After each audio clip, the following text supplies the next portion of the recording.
Assalamualaikum warahmatullahi wabarakatuh. Alhamdulillahi rabbil alamin, hamdan katsiran tayyiban mubarakan fi kama yuhibbu rabbuna wa yarda. Allahumma salli wa sallim wa barik ala Muhammad wa ala ali Muhammad kama sallaita wa kama barakta ala Ibrahim wa ala ali Ibrahim innaka Hamidum Majid. Ya ayyuhalladzina amanu taqullaha haqqa tuqatih wa la tamutunna illa wa antum muslimun. Amma ba'd.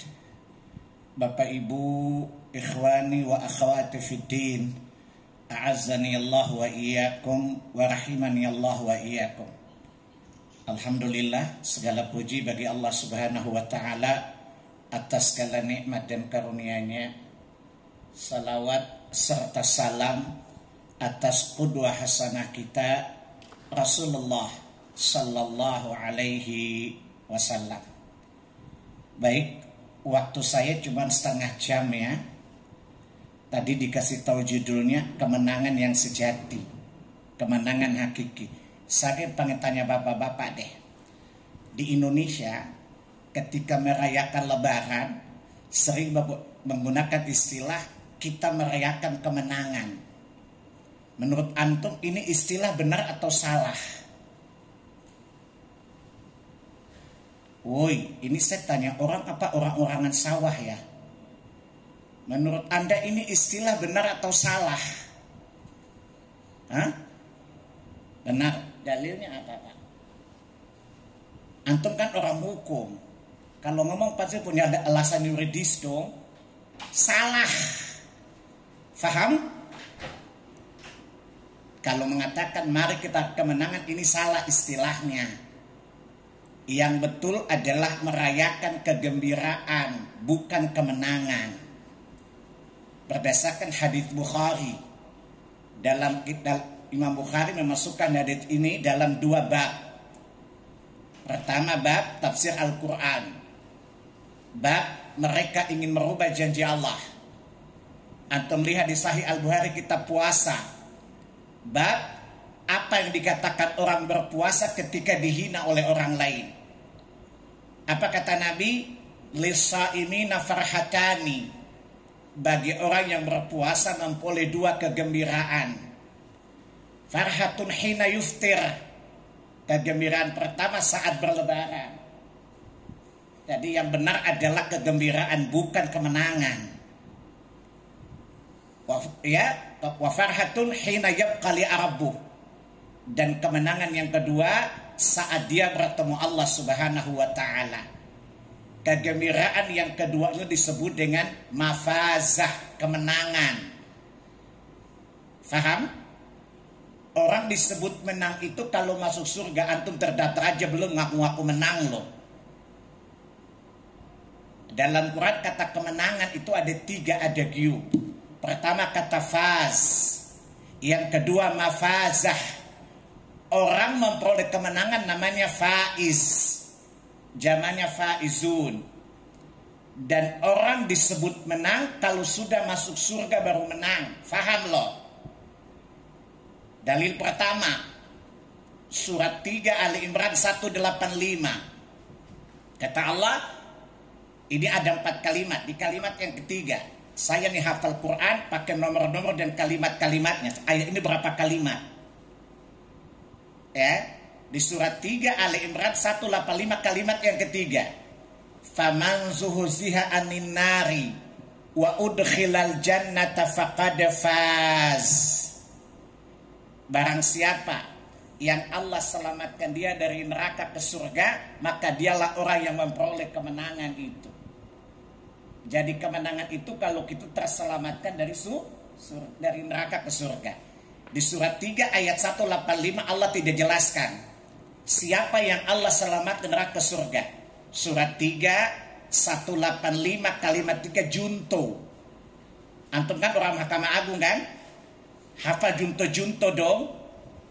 Penjelasnya di mana? Surat 19 Surat Maryam ayat 71 dan 72. Apa kata Allah? Wa im minkum illa wariduha kana ala rabbika hatman maqdiya. Tidak seorang pun dari kalian melainkan pasti akan mendatangi neraka. Maksudnya apa? Nabi menjelaskan maksudnya sirat. Orang masuk neraka tidak ke neraka melainkan melewati sirat lebih dahulu. Orang ke surga tidak masuk melewati sirat dulu. Dan bentangan awalnya di atas neraka, maka kita mendatanginya. Karena ala rabbika hatma maqdiyah. Itu sudah menjadi ketetap inkrah, nggak bisa dianulir. Ayat 72-nya kata Allah, "Tsumma nunazzil ladzina taqaw wa nadzaru adh-dhalimina fiha jithiya." Dan pada hari itu kami selamatkan orang-orang yang bertakwa dan kami biarkan orang-orang berdosa terjatuh ke dalam neraka dalam keadaan berlutut. Sekali lagi, antum tidak disuruh menang sampai masuk surga dulu. Faham? Redaksi di surat 19 ayat 71-72 sama dengan surat 39. Surat Az-Zumar ayat 60-61 sama. Ayat 61 Allah bilang, "Yunazzillahu alladzina taqaw bimafazatihim la yamassuhumus su'u wa la hum yahzanun." Dan hari itu Allah menyelamatkan orang-orang bertakwa disebabkan oleh kemenangan yang mereka raih. Jadi kemenangan itu Anda dapatkan kalau terselamatkan dari neraka ke surga. Kira-kira udah terdaftar belum? Baru mau daftar, insya Allah terdaftar. Ya, Bu, kalau bapak-bapak tanya udah terdaftar belum? Terdaftar. Kan bapak orang beriman bukan? Udah terdaftar, cuma terakreditasi kan? Paham? Kalau bapak ditanya udah terdaftar, udah kan bapak orang mukmin. Hanya belum terakreditasi. Baik. Kata al-faizun, orang-orang yang memperoleh kemenangan diulang Allah 4 kali di Quran. Saya harap antum hafal ya, antum kan kelihatan cerdas loh. Tapi wallahu alam sih. Pertama terdapat di surat 9 At-Taubah ayat 20. Yang kedua terdapat di surat 23 Al-Mu'minun ayat yang ke-111. Yang ketiga terdapat di surah 24 An-Nur ayat yang ke-52. Dan terakhir terdapat di surat 59 Al-Hasyr ayat yang ke-20. Nah intinya ada di surat 59 Al-Hasyr ayat 20. Coba lihat surat Al-Hasyr ayat 20. Lihat Qurannya, antum kan gak hafal, kenapa bengong? Itu namanya bebe, bodoh belagu namanya. Lihat Qurannya. Ya, surat 59 Al-Hasyr ayat 20. Apa kata Allah? La yastawi ashabun nari wa ashabul jannah. Ashabul jannati humul faizun. Tidaklah sama penghuni neraka dan penghuni surga. Adapun penghuni surga, mereka itulah para pemenang sesungguhnya. Maka lebaran itu bukan kemenangan mas, tapi kegembiraan. Faham? Antum bisa mengklaim menang kalau kaki antum sudah di surga, baru daftar, belum terakreditasi kan? Baik, pertanyaannya, untuk meraih kemenangan sifat-sifat apa saja? Kalau saya jelaskan 4 surat tadi waktu nggak cukup. Coba antum lihat di surat 24 dan di surat An-Nur ayat yang ke-52. Ayat ini merupakan antisit sifat orang munafik. Orang munafik itu Allah sifati mereka di surat 24 ayat 47 sampai ayat 50. Antum orang munafik apa orang beriman? Yakin loh. Antum orang munafik apa orang beriman? Beriman insya Allah ya. Ya, jadi ayat 52 sampai ayat 60 itulah sifat orang mukmin. Di antaranya adalah ayat 52. Kalau ayat 51 kan, innama kana qaulal mu'minina idza du'u ila Allah wa rasulih liyahkuma bainahum ayaqulu sami'na wa ata'na. Orang mukmin sejati itu adalah apabila dipanggil oleh Allah dan Rasulnya lalu dibebankan hukum kepada mereka, jawaban mereka apa? Sami'na wa ata'na. Kami dengar dan kami taat. Beda dengan orang munafik. Sami'na wa asaina. Kami dengar tapi tidak taat. Antum mana? Mukmin atau munafik? Yakin, urusan lu sama Allah lah ya. Tapi itu sebabnya. Ayat yang kelima dua, Allah katakan, wa may yuti'illaha wa rasulahu wa yakhshallaha wa yattaqi faulaika humul faizun. Minimal 3 sifat ini Anda miliki di awal Ramadan ini. Kata Allah, barang siapa yang taat kepada Allah dan Rasulnya, selalu menghadirkan rasa takut kepada Allah Subhanahu wa ta'ala walaupun dia tidak melihatnya, dan bertakwa kepadanya, maka mereka itulah orang-orang yang memperoleh kemenangan. Jadi aspek pertama adalah taat, bukan? Inti ujian agama itu taat.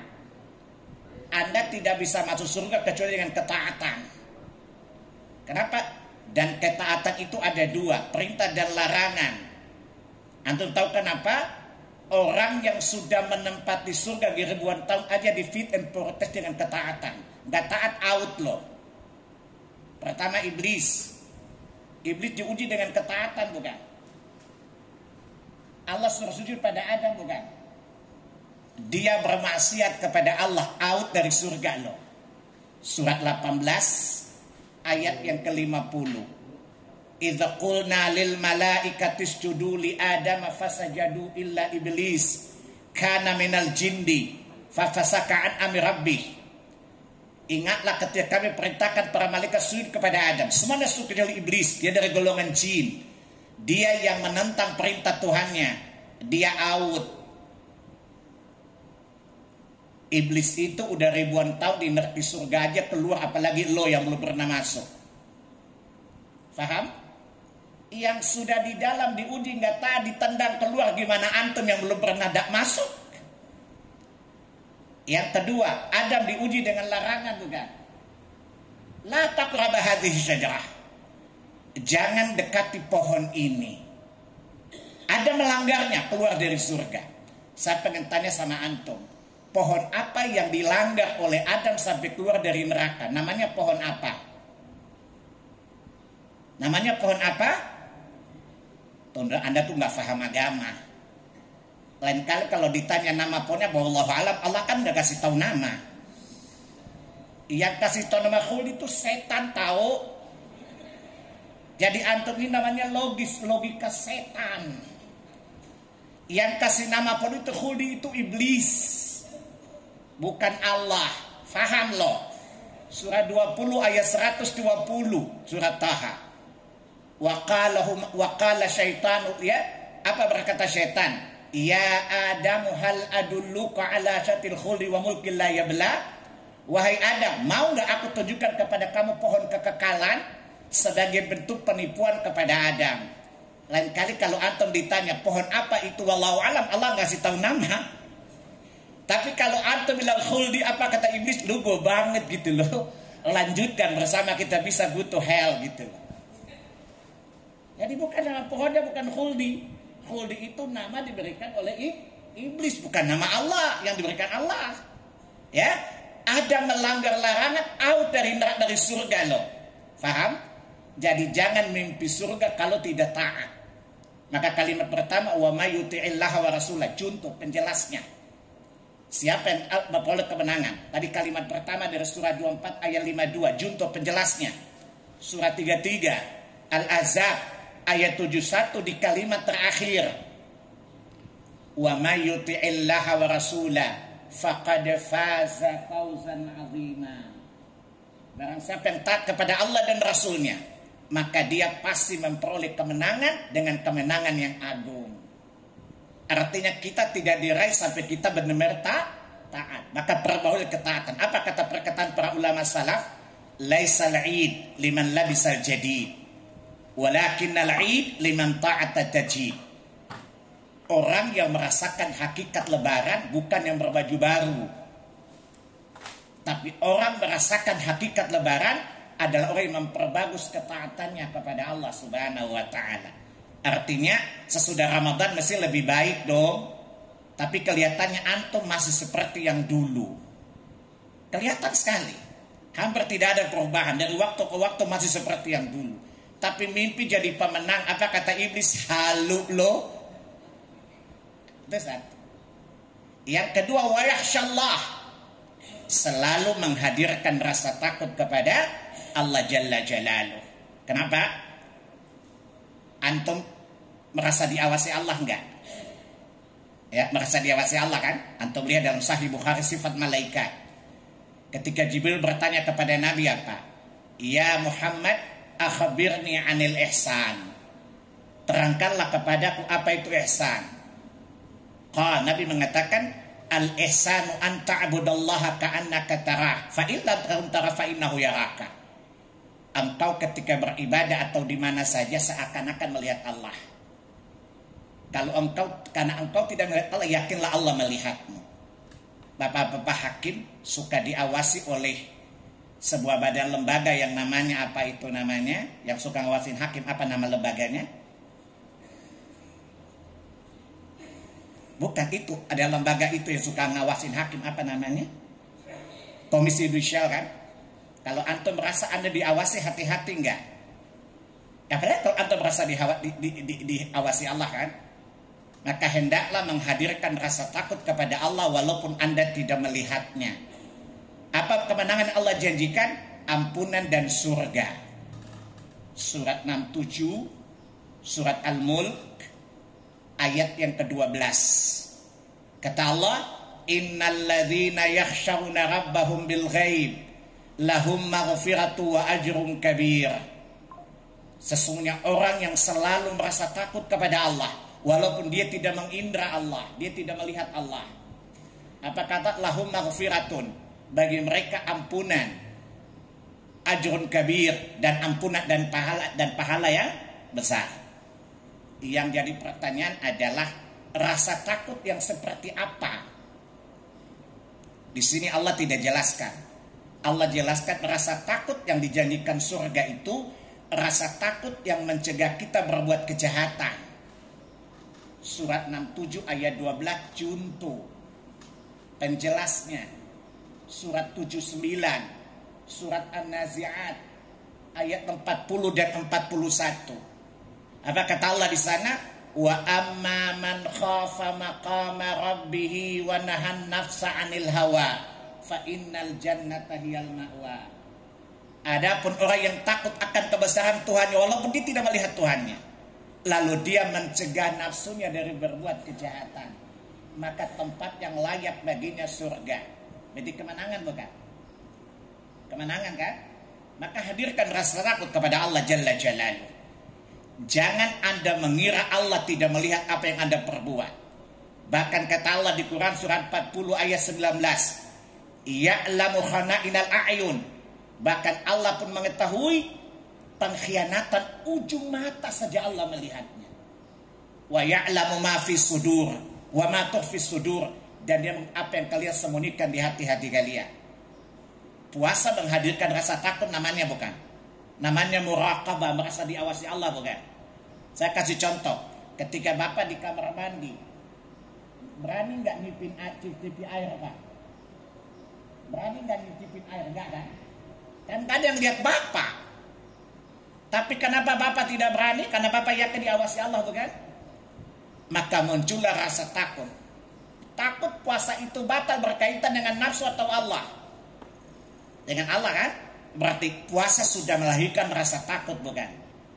Dan orang yang takut ini memperoleh kemenangan dengan ampunan dan surga tadi. Maka hadirkan selalu rasa takut kepada Allah. Nggak usah takut KPK. KPK juga manusia, banyak bobroknya kok. Yang punya kasus di apa yang memeras narapidana kan KPK juga kan? Namanya setan ngawasin setan namanya. Namanya manset, manusia setan namanya. Maka takutlah kepada Allah Jalla Jalaluh. Yang ketiga, wa yattaqhu, dan bertakwa kepada Allah Jalla Jalaluh. Pak, kalau ditanya profesi apa yang paling dekat dengan takwa? Woi, jawab. Profesi apa yang paling dekat dengan takwa? Antum saya tahu jawab, cuma takut ditanya dalil kan? Kelihatan sekali sih. Orang yang paling dekat dengan takwa itu para hakim. Lihat surat 5 ayat yang ke-8 di kalimat yang kedua. Demi efisiensi waktu saya potong-potong saja. Apa kata Allah? Wala yajrimannakum syana'anu qaumin ala alla ta'dilu. I'dilu aqrabu littaqwa. Kata Allah, Pak, janganlah karena kebencianmu kepada satu kelompok lalu menghalangimu dari berbuat adil. I'dilu, berlaku adillah kamu. Huwa aqrabu littaqwa. Karena keadilan itu dekat kepada takwa. Artinya para hakim bisa meraih takwa dengan berlaku adil, bukan? Ya, makanya namanya hakim. Artinya paling bijaksana, bukan? Ya, dan keadilan adalah esensi syariat. Allah mengutus para nabi, salah satu tujuan risalah adalah agar tegaknya keadilan. Saya tanya, para hakim, antum itu pewaris para nabi lu. Kenapa? Karena Anda menegakkan tujuan syariat yang dibawa oleh para nabi dan kitab diturunkan. Lihat surat 57. Surat Al-Hadid ayat yang ke-25. Kata Allah, laqad arsalna rusulana bil bayinati wa anzalna ma'al kitaba wal mizana liyaquman nasu bil qist. Apa kata Allah? Sungguh telah kami utus rasul-rasul kami mau bukti-bukti kerasulan mereka, mukjizat. Dan bersama mereka kami turunkan kitab dan keadilan agar manusia dapat menegakkan keadilan di antara mereka. Jadi tujuan risalah dan kitab diturunkan untuk apa? Agar keadilan dapat ditegakkan. Maka para hakim itu pembawa misi kenabian, bukan? Maka saya berdoa kepada Allah, semoga Allah menuntun para hakim untuk bisa menegakkan keadilan. Kadang-kadang saya suka plesetan hakim, bukan suka plesetan. Ya, saya ini jago-jago istilah soalnya. Kalau jaksa, JAKSA. Jika Anda kebingungan, sogok aku. Itu plesetannya. Kadang-kadang saya plesetan hakim, HAKIM, hubungi aku kalau ingin menang. Dealnya KUHP, kasih uang habis perkara, atau kekurangan uang hukumannya penjara. Tapi demi Allah saya berharap ini tidak ada di sini. Semoga Allah berhidayah kepada kita. Ingatlah, kemenangan dapat Anda raih dengan taat kepada Allah, menghadirkan takut kepadanya, dan selalu bertakwa. Dan salah satu aspek takwa adalah menegakkan keadilan. Semoga Allah mudahkan kita untuk meraihnya. Masih ada 10 menit. Antum mau ditanya atau bertanya? Ya, berarti Bapak takut ditanya, yakin deh.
Baik.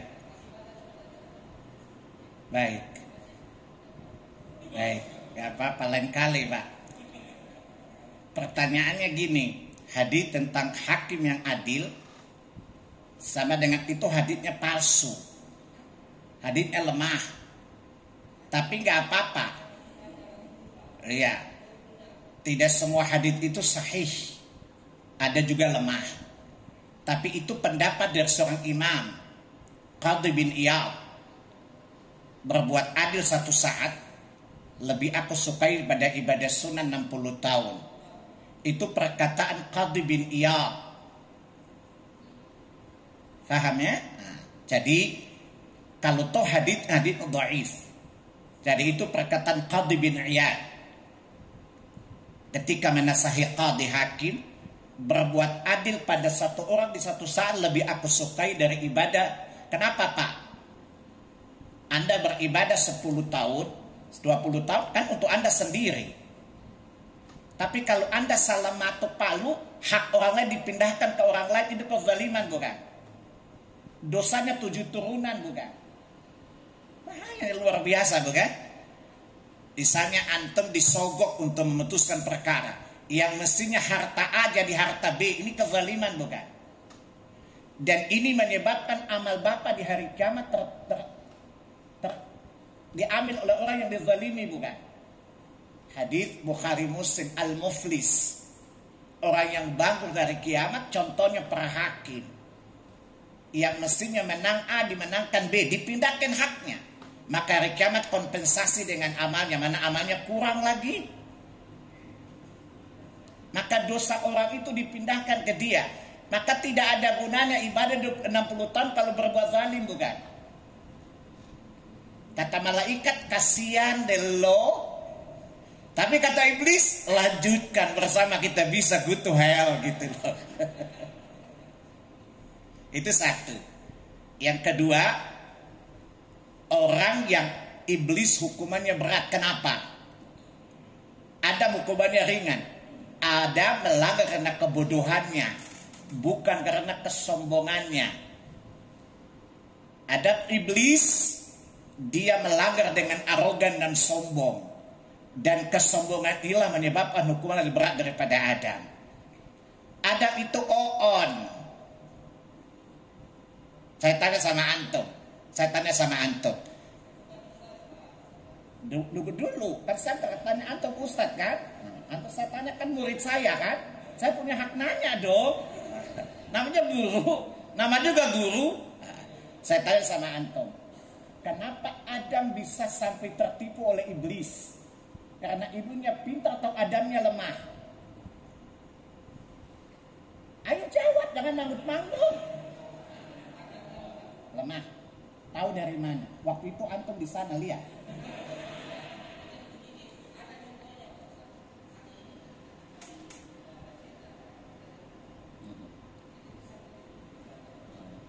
Itu pengalaman, bukan pengetahuan Bapak.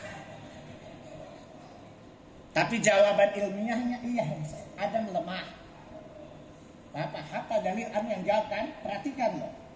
Jadi kan dosen guru besar S3, sampun sepuh serius kan antum? Pak lihat, setan itu nggak kuat, elu aja yang lebay. Lihat surat 4 ayat 160. Apa kata Allah di ayat inna kaida syaitani kana dha'ifa. Sesungguhnya pengaruh setan itu sangat lemah. Jadi bukan iblisnya kuat, lu yang bodoh. Antum lihat di surat 14 ayat 20. Apa kata iblis ketika berpidato di neraka? Saya tidak berkuasa mempengaruhi kamu. Ya? Ini ujibtum, ini da'autukum fasajibtum. Gue nawar member, lu nyambut loh. Apa kata iblis? La talumuni walumu anfusakum. Jangan salahin gue, bukan gue yang pintar, emang lu yang bego. Surat 14 ayat 22. Jadi iblis gak pintar, lo yang bego. Faham?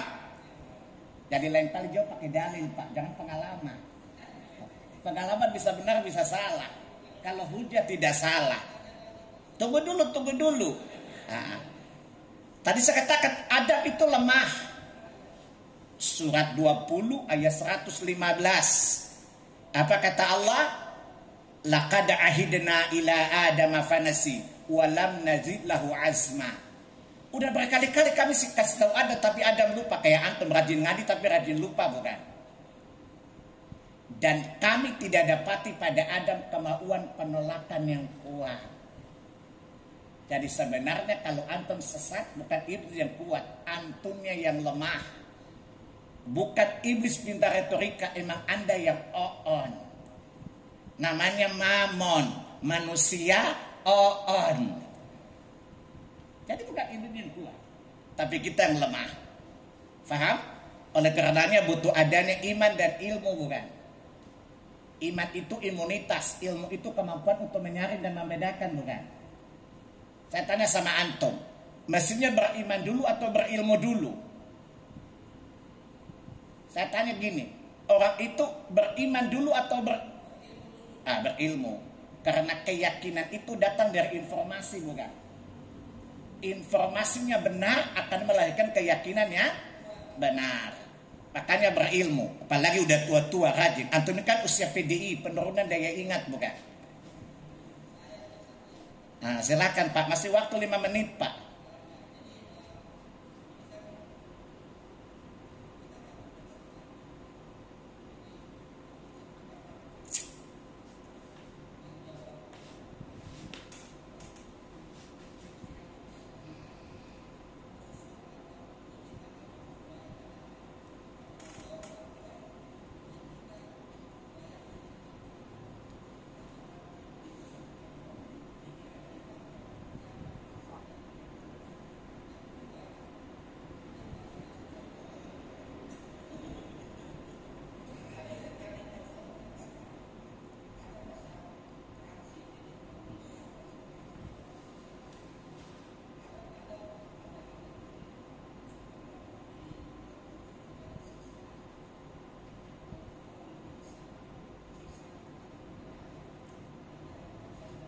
Baik.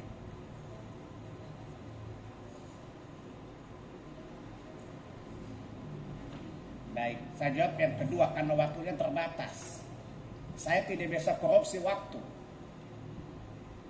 Coba antum lihat di surat 32 ayat 21. Apa kata Allah? Walanuziqannahum al'adzabil adna dunal azabil akbar. Akan kami rasakan azab yang dekat. Abdullah mengatakan itu azab kubur. Dan azab yang besar itu azab neraka. Paham? Itu dalil yang pertama. Dalil yang kedua, siksa paling ringan di kubur itu adalah dilihatnya neraka. Penghuni neraka tiap pagi dan sore Allah perlihatkan neraka, itu azab yang paling ringan. Surat 40, surat Al-Ghafir ayat yang ke-46. Yang kedua, Nabi ketika berdoa sholat apa? Allahumma inni a'udzubika min azabi jahannam wa min azabil qabr. Ya Allah, aku berlindung kepada dari azab neraka dan azab kubur. Saya tanya, azab kubur perkara gaib bukan? Yang paling tahu gaib siapa? Allah saja. Dan Allah tidak menginformasikan sebagian perkara gaib kecuali kepada Rasul.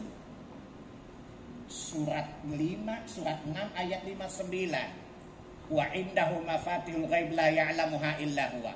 Allah mengatakan dia tahu gaib. Surat 27, surat An-Naml ayat 65. Qul la ya'lamu man fis samawati wal ardil ghaiba illallah.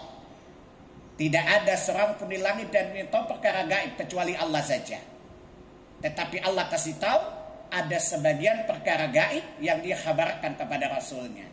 Surat 72, surat Jin. Kalau antum kan komunitas Jun kan, namanya Jin dan Jun. Surat 72 surat Jin ayat 26 dan 27. Alimul ghaibi fala yudhiru ala ghaibi ahada illa man irtada min rasulih. Hanya Allah sajalah yang mengetahui perkara gaib. dan dia tidak informasikan pada siapapun kecuali yang dia kehendaki dari Rasulnya. Dan Nabi mengkhabarkan ada azab kubur enggak? Imam Syafi'i mengatakan, kata Allah di Quran surat 4 ayat wa in fa in tanaza'tum fi syai'in farudduhu wa rasuli. Jadi kalian berdebat kembali kepada Allah dan Rasulnya. Tadi Allah bilang ada 2 azab bukan? Nabi bilang ada azab kubur bukan? Kira-kira Bapak percaya mana? Pendapat ulama atau pendapat Nabi? Kalau Bapak bilang ulama, apa kata iblis? Lanjutkan bersama kita bisa gitu. Jelas? Baik. Cukup pas jam 1, nggak ada nawar-nawar lagi. Baik, kita akhiri dengan kafaratul majlis. Subhanakallahumma wa bihamdika asyhadu an la ilaha illa anta astaghfiruka wa atubu ilaik. Billahi taufiq wal hidayah. Wassalamualaikum warahmatullahi wabarakatuh. Saya minta maaf karena ada selengean ya.